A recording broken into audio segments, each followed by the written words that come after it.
start the meeting. Welcome everyone to our August 10th Zoom club meeting for the Augusta Kiwanis Club.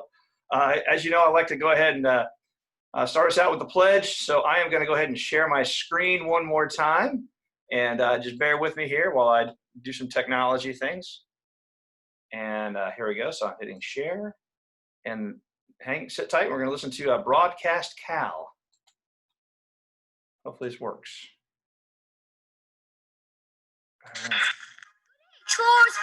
Y'all see it? Broadcast Cal here with the Pledge of Allegiance. Everyone stand up and say it with me. I pledge allegiance to the flag of the United States of America and to the republic for which it stands, one nation, under God, indivisible, with liberty and justice for all. Nice job, everyone. Now get out there and explore, discover, and create. Okay. All righty. So I don't know if y'all were able to enjoy that video, that cute little kid. Good stuff.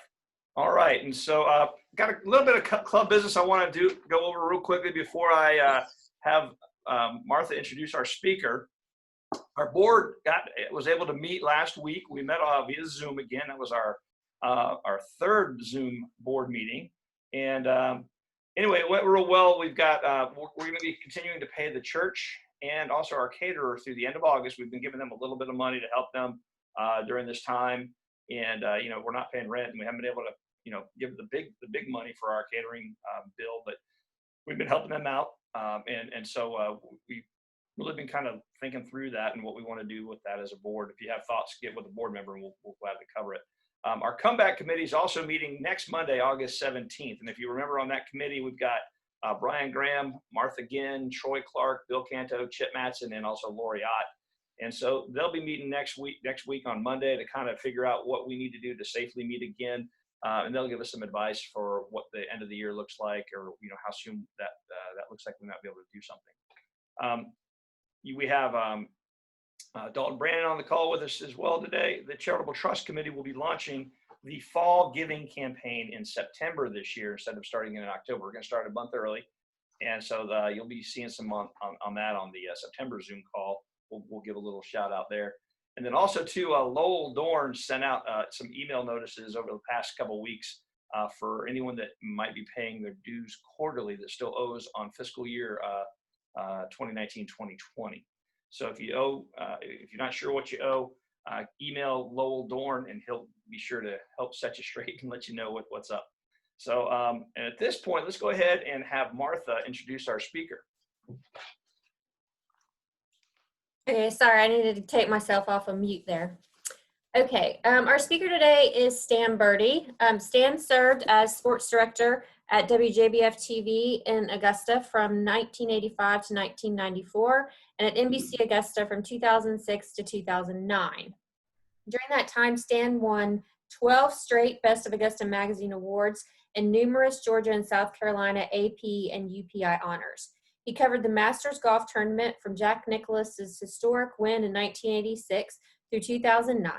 He is the author of 2 historical golf books on Augusta. Stan also served as coordinating executive producer for the Emmy-nominated documentary Augusta's Master Plan, From Sherman's March to Arnie's Army, which represents the first full-length documentary in Georgia Public Broadcasting's 50-year history. Stan's work has been featured on PBS, ESPN, CNN, the Weather Channel, and ABC News affiliates nationwide. He is sought after, and he is a sought-after interview for nationally syndicated radio and television programs.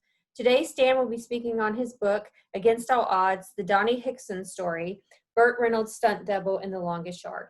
Please join me in welcoming Stan to our virtual meeting today. All right, Stan. A lot of hand clapping. Stan on the screen here. I want to thank everybody involved here, Martha, and for getting this all set up, and especially for Jeff for the past couple of hours. It's kind of like putting together a sportscast, and also my dear wife Donna, who's in the next room, and without her expertise, I'm not sure we'd be able to pull all this off. But I thank you for the introduction, Martha, and I really want to, looking forward to talking about this subject for a long time. Donnie Hixon, I did not know him when I came to Augusta many, many years ago, but we put together this book, Against All Odds, and it's really a book about Augusta, just all about Augustans, and how Burt Reynolds and Donnie got to know each other and befriend each other after the movie, and Donnie really stayed his friend for until just about the time of his death. But you can see also up in the left-hand corner there, You Beat All the Odds, and that's pretty much how the title of this book came to be. And Pat Dye, the Auburn coaching legend, who also went to Richmond Academy with Donnie's, this book is all about Augusta, like I said, and Pat Dye, who recently passed away, is also a part of the story. So it's just fitting. Donnie's life is almost like a Forrest Gump story, in that he had run-ins with just the famous actors of the day, Eddie Albert and Michael Conrad and Dinah Shore and John F. Kennedy and James Brown. And it's a kid from a really poor neighborhood in Augusta. It was middle class at the time, but it was down in the Harrisburg area, off Walton Way. But there was a stark contrast between how the kids at the top of the hill that were going to Richmond Academy lived, and how Donnie lived just down the road from the Augusta National and the wealth above. Donnie didn't have air conditioning in the summer. He didn't have heat at his house in the winter time. And the family never had a family car. So how he grew up and some of the other kids in Augusta grew up were total worlds apart. But this is just a fascinating story and a very compelling story of Donnie's life. It's a very tragic story in many regards, and it's a story from tragedy to triumph. And but it's not without its funny moments as well along the way. Donnie was quite a character, and when he was born, the Hixon family was a family of 5, and that would quickly change for him, though. What's really interesting to me is that Donnie is growing up here in Augusta, Georgia, and he was a great athletic talent as well. Burt Reynolds is growing up in West Palm Beach at the same time, and Burt became the most feared running back in the state of all of Georgia, which I didn't know. As a high school football player, he was a great running back. And his ties with Dick Hauser, who was the baseball player who befriended him at an early age, just incredible stories of him growing up, reckless and really wild down there in West Palm Beach. And then you had a guy at the same time growing up in Chicago named Ray Nitschke. And Ray Nitschke was one of the most feared linebackers who ever played in the National Football League and made it to the Hall of Fame. And these three stories, and I did big bios on all 3 of these, and I did a bio on all the 45 actors and the 16 players that were from Augusta that took part in The Longest Yard, which was really an all Augusta-based movie. But we're going back almost 50 years now, and it's an incredible time. And now that Burt Reynolds has passed away, and a number of the players that were in The Longest Yard have passed away, and we're coming up on 50 years, we knew that this story was one that was compelling and was one that we needed to get out there. So it begs the question, folks, what would you do if at 7 years of age, you saw 4 policemen from Augusta beat your father to a pulp in front of you, only to learn that your father would die at the hands of the Augusta police later that night while he was in their custody? What would you do?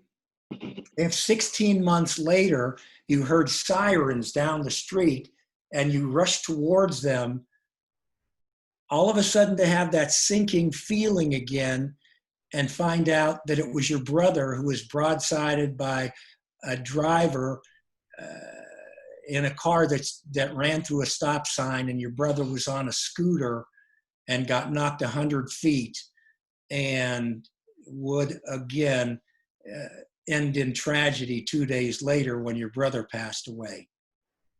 What would you do if at age 15 you were just getting ready to go to Richmond Academy and you were tasked with calling an ambulance at that point and having your mother taken away in a straitjacket as she had suffered a mental breakdown? Woke up in the middle of the night and called Donnie. Donnie, do you see them? Your father, your brother, they're sitting right there. Can you see them, Donnie? Donnie knew something was wrong, so he had to call for an ambulance and had her taken away. She had electroshock therapy at the exact same time that The Three Faces of Eve would debut in Augusta. And Donnie saw when she came home a couple weeks later that she still had the burn holes in her hair, in her scalp, where they put the electric wires. What would you do? Well, Donnie Hixon had no choice. He had to grow up rather quickly. He could either let those moments break him or let those moments define him. As he watched a family of 5 and his brother then marries after high school, this family of 5 now turns into a family of 1. And he's by himself with no safety net. There is no safety net in America in the late 40s and early 50s. And Donnie is faced with finding a way to live, finding a way to, his mom's away for 2 weeks. He doesn't know how long she's going to. His brother and his father have passed away. And he's sitting there as a 15-year-old, 16-year-old in a house off Walton Way with no money coming in and wondering how he can get through this. Well, he did, and I'm going to catch up to some of my notes here. He got a lucky break and got a job at Fat Man's Forest. This is a story of redemption. This is Horace Ussery when he started Fat Man's Forest in the 50s, and he and Mrs. Ussery taking Donnie in and showing them the ropes of business at a time when he had no income. So he became the supporter of the family at that point. And his mom eventually came home and was able to work. But Donnie, instead of going to Richmond Academy, like all the other guys that went and played football, like the Dye brothers, Wayne and Nat and Pat, and they all went to Georgia fame, as did Donnie's friends, Benny Cheek and Brigham Woodward and Jim Whitehead. They all went to the University of Georgia as well and starred. And some of them turned pro. The Dyes all turned pro. And we know the Pat Dye story, which is so amazing that in the end that Donnie befriended the Dyes, and that Pat Dye realized that Donnie, of everybody in this neighborhood, he had beaten all the odds.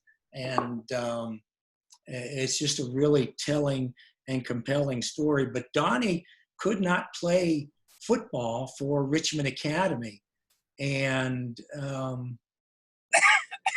he grew up angry. And you can see why. He tried to go to Richmond Academy, though. What happened was he would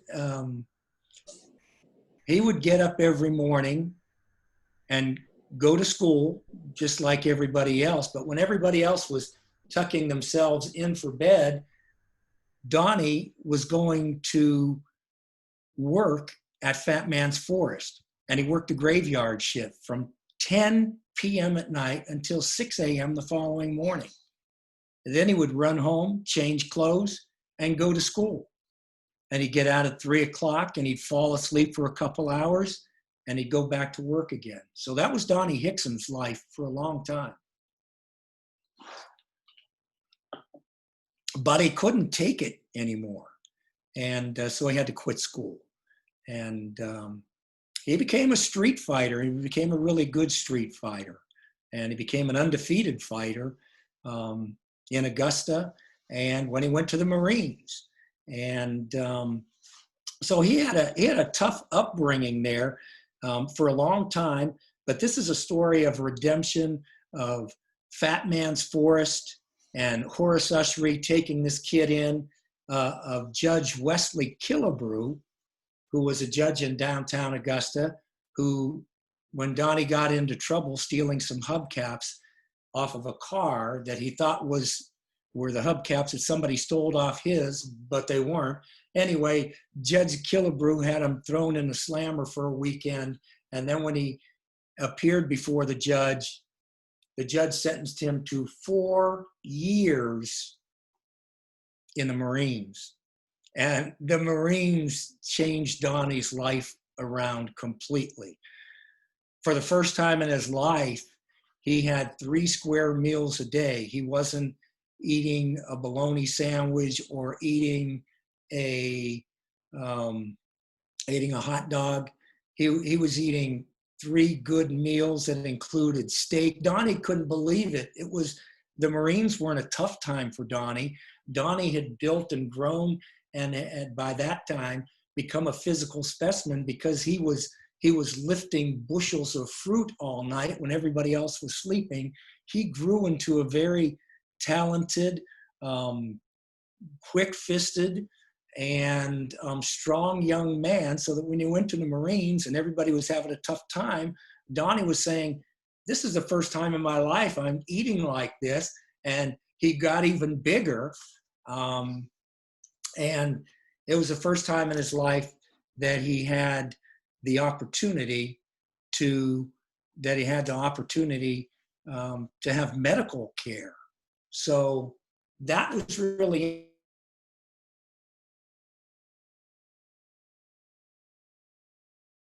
and the last 2 years, and he became somebody that all the other Marines looked up to because Donnie did not take lightly to bullying.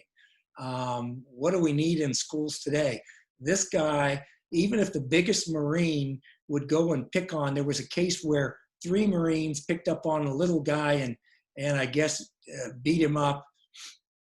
And Donnie sought out the other 3 and took care of matters in his own regards. And the Marine Corps really rallied behind Donnie, and it was an exceptional time in his life. And he started boxing in the ring, so he became a Marine legend almost. He played all the athletics there, was on a great softball team, was on a football team, and he took the Marines and he got his education. He graduated before all the kids at Richmond Academy that he was supposed to go to school with, but never could. And it gave him a piece of pride in his life that he did not have before. This guy struggled up until this point, and finally he had something. He didn't have football to beat his chest out, but eventually he would. Those things, he always dreamt of playing football, never got the chance, and eventually would get that chance.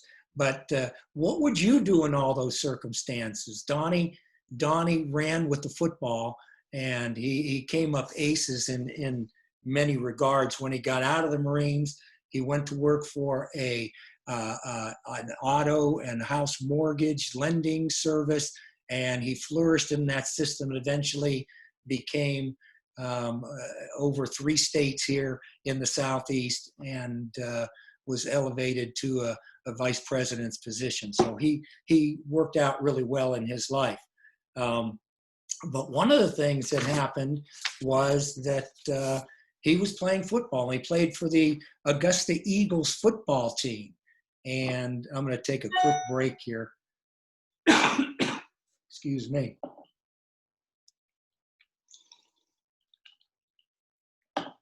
I get long-winded and I need to take a break from time to time. I appreciate it. But Donnie was playing football for the Augusta Eagles football team, and a guy by the name of Gus Carlucci, I got a phone call from Hollywood one day. And back in the day, if you remember, the phones were the rotary type things, and they had operators with headsets and plugging everything. Not a digital type of situation. Well, out in Hollywood, they were looking for a football team with players that could help Burt Reynolds in this movie, The Longest Yard. See, this movie wasn't supposed to be in Augusta. It was supposed to be in Oklahoma at the Oklahoma State Prison, but the prison had a riot right before filming because they didn't like the fact that none of the prisoners got in on the movie, and it was one of the bones of contention. It was the worst prison riot in American history up to that point. So the prison burned down, and Burt Reynolds went looking for another place to film The Longest Yard. And so they came to the phone book, and Augusta came up first, so they called Augusta in Georgia. And if you remember, Burt Reynolds had just done Deliverance the year before, and it was a big hit, and it launched Burt into this big career. Burt was a nobody at the time, and he was 35, 36 years old and has struggled his own regards, and those stories are in the movie. And he blew out his leg playing football at Florida State. Didn't want to be an actor, never wanted to be an actor. He was set for the National Football League. I mean, he was a great football star in his own regard. The first play of his life, he caught a 30-yard pass in Tallahassee, playing for Florida State as a freshman against the University of Georgia. So he was on his way to big things and could never really accomplish that. And acting was never on his mind, but somebody talked him into going to an acting class, and Burt said, "What the heck? I got nothing else now." So he went to become an actor, and overnight he became a big success. But in 1972's Deliverance was really a launching pad. And at that point, the state of Georgia was not really a film state. However, Burt remembered that Georgia was good to him with Deliverance in North Georgia. So he started calling around, and lo and behold, Jimmy Carter, who was the governor of Georgia, invited Burt down and said, "Burt, we'll make this movie happen, and we'll make it happen in a safe environment, and we'll make it happen at Reidsville State Prison," which was the maximum security prison in the state at the time. And Burt said, "Are you sure, Mr. Carter, that we can get this done?" And Jimmy Carter said, "We'll get it done, and we'll get it done in the right way, and everybody will be safe." And that's what happened. These guys all converged on Reidsville State Prison in Reidsville, Georgia, and that's how this movie really got underway. They needed a prison, and there's the prison here, and Donnie is standing there. Donnie and I then knew that in 2008, this is February 1st of 2008, the time was running short. We did not know that Joe Jackson from Laney High, who Donnie got in the movie and played a starring role, was a featured running back, that he would die 2 months later. Burt Reynolds called him Joe Jack in the movie. And we also didn't know that Burt would die 7 months later as well. So there were key components that people were passing away. But we sensed that at the point because Donnie was growing older, and I always wanted to do this book from a standpoint of The Longest Yard standpoint. And this kind of pushed us. I just decided we were going to go down to Reidsville Prison, and we went to Reidsville Prison that day unannounced. I did not call in advance. I did not tell them that we were on our way. But when we got there, Donnie had his book of pictures, and I had cameras. I had 3 different cameras, and they told me I couldn't shoot anything, and they invited the warden down, and he got my business card and looked at Donnie and saw that we were the real deal. And he said, I'm going to open up the prison to you today. He said, so for the next couple hours, I have cleared my desk, and we're going to go on a tour of the prison. And we went on the tour, and we went up to the 5th floor, which was death row. These winding staircases and doors that would slam behind you, and a guy that had all these keys coming out of his pocket. Absolutely incredible. The hollow sound of the doors that slammed. And I wanted to document this for a documentary. So I have all of the components here, and we'll show you some of those today. But Donnie, as you can see in the slide here, is talking with Marty Allen, who cleared his desk. Marty is no longer the warden down at Reidsville Prison, but there's the actual script there in the electric chair room. And if you look really closely, you can see the leg of the electric chair in the middle of the screen to the right there. That's the leg of the electric chair. And we'll go and show you the electric chair now, just to give you a feel for what it was like in that room and how close the script of The Longest Yard and all these pictures of The Longest Yard are on the walls in this 20 by 20 foot room. That this chair was still in use at the time. 432 people went to death in this chair in the state of Georgia. And the chair, and in just a surreal experience, the chair and the movie script and all the pictures are just feet apart in that room. And then we'll go to the embalming room, which is right next to the electric chair. The whole thing can't be more than 20 by 20 feet of space. And there's the embalming table where once somebody was put to death, they were put on the table. And there's Donnie Hixon and Marty Allen are looking out a window there, which overlooked the football field. And I got another window view from where this is in between the electric chair and the embalming table, but this is a window in between those two areas, and this overlooked the football field. So in essence, somebody, realistically could have been up in that room and look out over the football field. Just a surreal experience. But some of the pictures that were up on the wall and Donnie referenced were of these glory days from down in Reidsville. And you can see the governor's phone right there, one of those rotary phones. And in case there was a last minute reprieve in this area up there, this tight little confines, it would come over one of these phones here. Of course, we're going back 45 years, and Burt Reynolds was in his prime, and you can see him here in a helmet down there, and just a young, good-looking guy who had a dream, and part of that dream became The Longest Yard. And when he went back and he was in his later year, I think this might be Donnie getting ready to be crunched by Ray Nitschke here, who's got his arms up.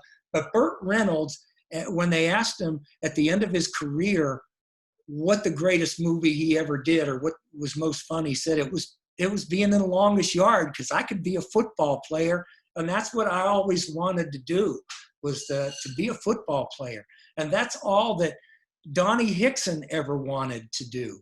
And that's all that that Ray Nitschke lost his job with Green Bay and was cut loose just a month before the filming. And that's how these three guys came across each other and really became friends for life. Donnie has amazing stories of all of these people. He also met Dinah Shore and had a dialogue with her. That was she was Burt on the left here, and you can see Eddie Elbert, a young Eddie Elbert on the right, Green Acres fame.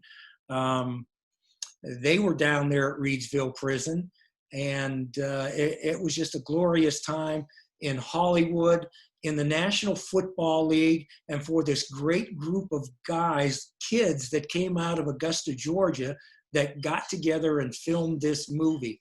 And it could never happen again. They could never get the star power that was in this movie at the time. They could never get the football star power to be able to pay these players and pay these actors that took part in this movie. It just could not happen again in today's world.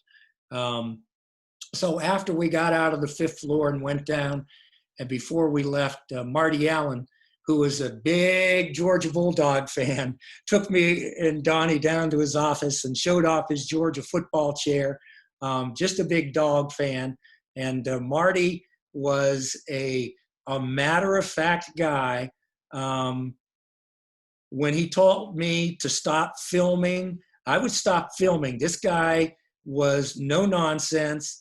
He looks like a Marine, he built like a Marine, but he retired shortly after the movie. But I give him credit and to the state of Georgia for helping out with this, because he obviously got in touch with the Georgia Corrections Department, and they allowed us to get the video and the pictures from inside the prison.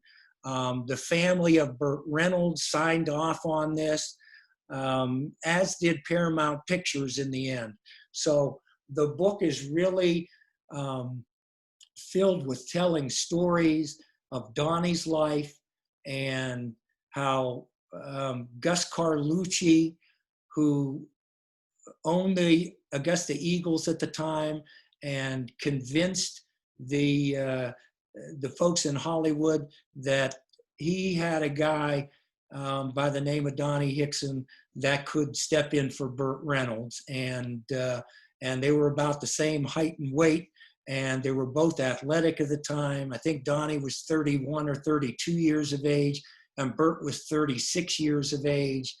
And together they meshed really well, and Donnie became a lifelong acquaintance of Burt, and even went down to see Burt Reynolds in Florida a couple of times, and got to see him one of the last times that he was on stage. This is a picture of, if you escape the prison, you got all this barbed wire. I don't know if you get out, but then you got all this swamp land down there. So I'm not really sure that, you could get too far, but this is the same swampland that they filmed a lot of the scenes down at Reedsville.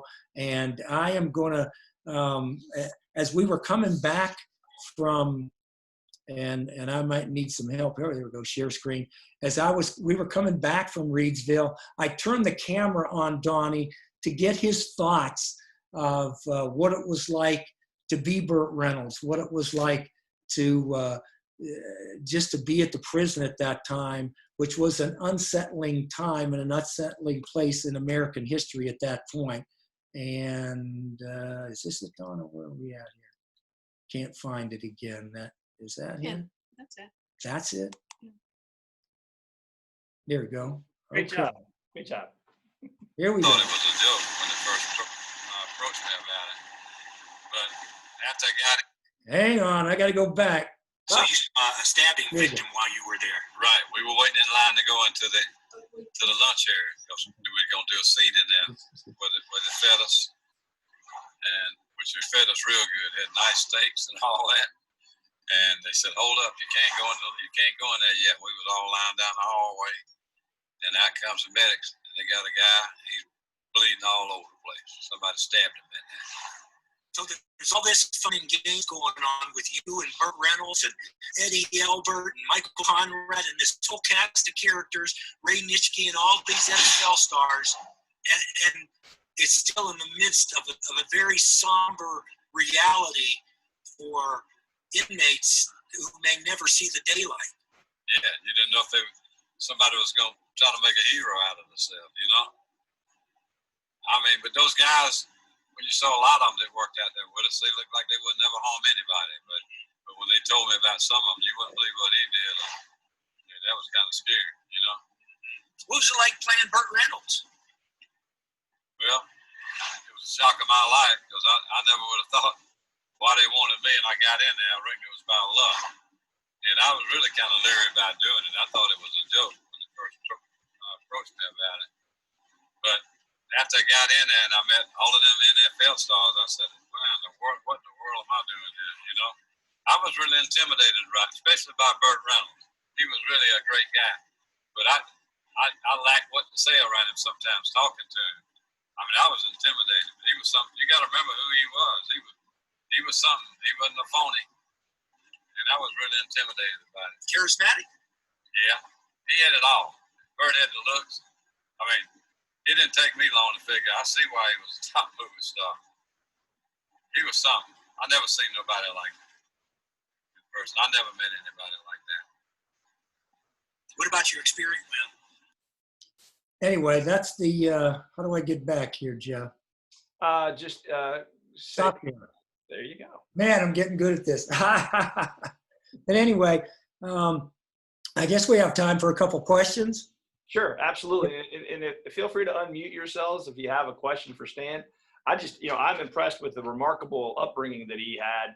And really, against all odds, he really kind of struggled. He came across with all odds. So I'm sure that was. Yeah, and we're just telling a tip of the iceberg here. I mean, the book will have you laughing and crying, I think. Nice. So feel free, folks, if you have a question for Stan.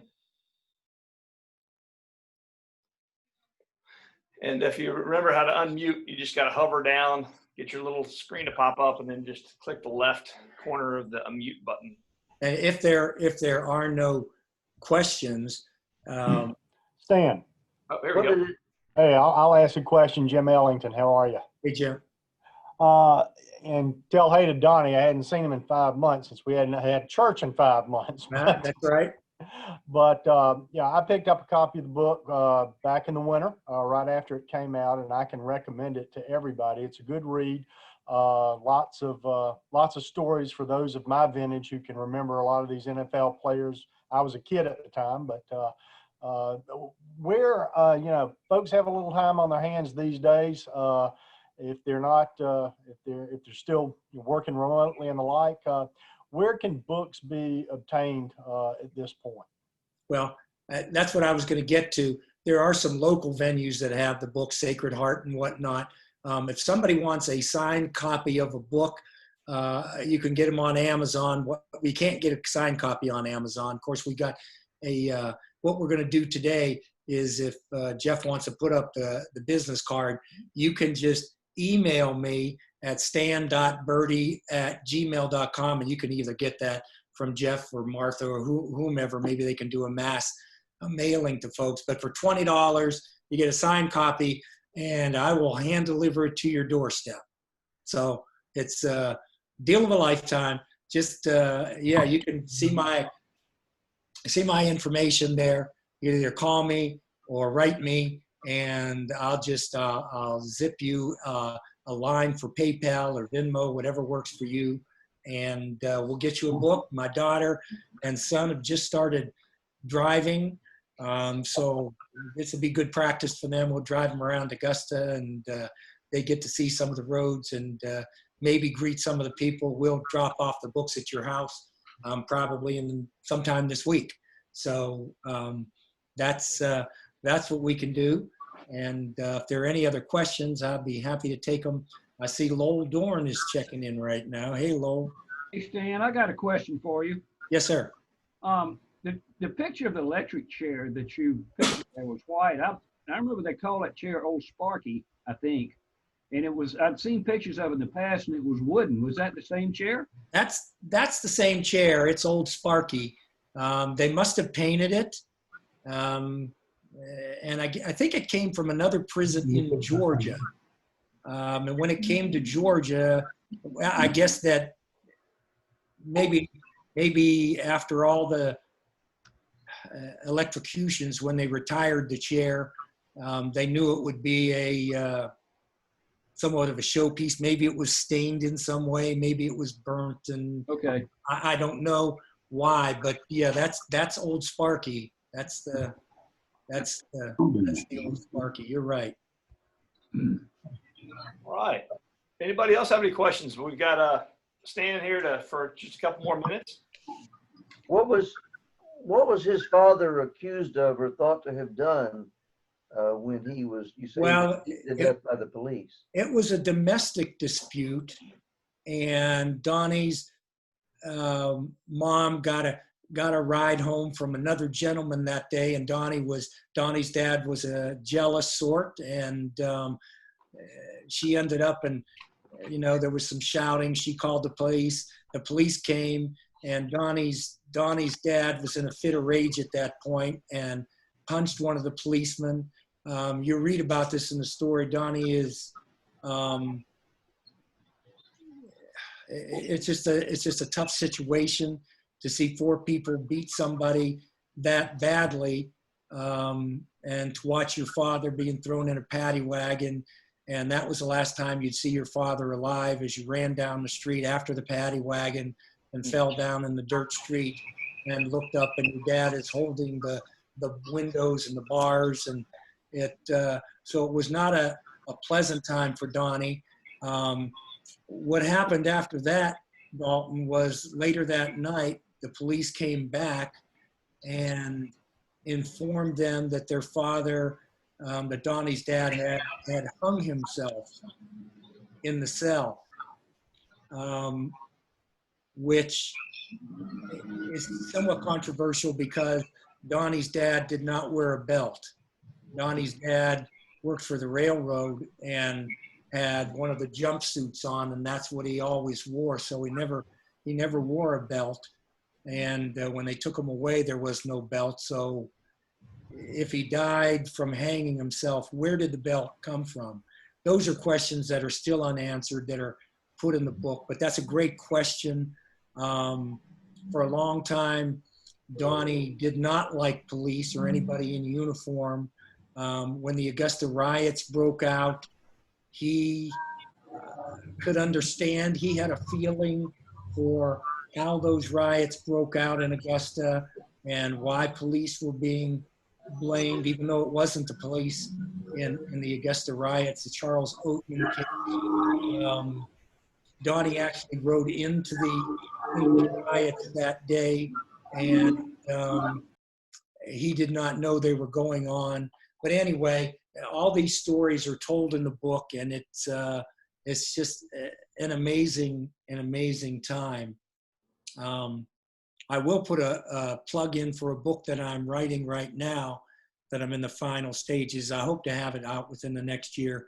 It's a book on the Berkman's family and what's going on. As we authors, we keep working.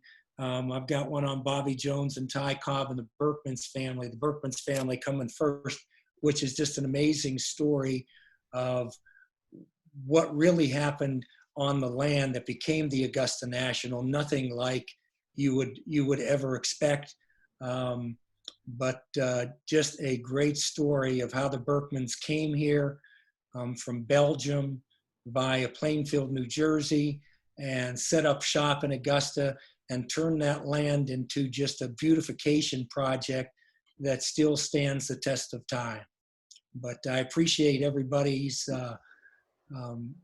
tuning in today and viewing what we have. And if you'll share the story along, I'd appreciate it. It's a great story. These are all great stories of Augusta. What I try and do is take local stories of national and international interest and turn them into stories and documentaries. And I really think Donnie's will eventually become some type of a movie, because it deserves to be.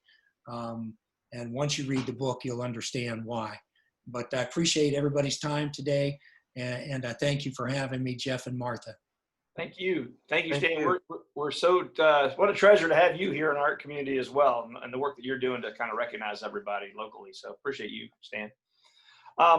Hey, so next week we are off and we have the comeback committee meeting on the 17th. So if you're on that committee, make sure you dial in to a Zoom meeting with Brian Graham. And our next meeting will be August 24th, where we have Dr. Mary Kate Lazat. She'll be talking about the upcoming election. She'll be talking about the effects from gender on the election results, also mail-in ballots, how that's all going to shake out. So pretty interesting stuff. We're looking forward to that. So thank you, Martha, for setting that up. And I'm going to leave you today with some humor.